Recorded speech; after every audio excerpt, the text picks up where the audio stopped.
Hello, Katrina. So first of all, I wanted to admit I put pants on for this video because it's super hot and I wasn't wearing it before I realized you can't see my bottom half anyway, so why does it matter? But it felt so weird to film a video. Anyway, the thing I wanted to talk about this week is a little checklist I found of how to figure out why you're struggling with motivation and ultimately to overcome that. So I thought it was really worthwhile. I read a lot of these kind of things and usually they kind of just fall on deaf ears. I don't really feel like they're actually that helpful. But this one I thought was really good. If I can find the video, I'll link it. But honestly, the video quality was actually kind of crap. So this is the list you're supposed to do. So you go through these 4 steps. Number 1, what am I avoiding? And just write down everything, stream of conscious style. So I'm not going to give my answers for every single one of these because some of it got a little too personal for the internet, but I'll give you some examples. I'm avoiding inconvenience, failure, why bother when nothing's going to change, effort, and dealing with my own flaws and inabilities. Step 2, write down what you want. Not your immediate realistic goals and what you can honestly achieve in 2 weeks or something like that, but big picture, what are you going to get out of this? So again, some of my examples: a fit body, the ability to work a cool job, traveling, being a best-selling author, having expendable income, living in a nice house.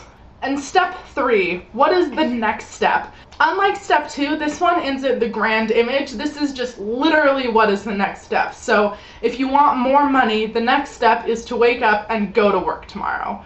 Like that basic. So some of the things I wrote down: work out, apply for a new job, physically go to work, walk the dog. The idea of this one is they're things that when you finish this list, you could literally get up and do them immediately. And the final step is to repeat the last 3. Ideally, this would be something you do at the start of every single day to keep reminding yourself, stop avoiding these things, you can eventually have these great things, what do I need to do to get there?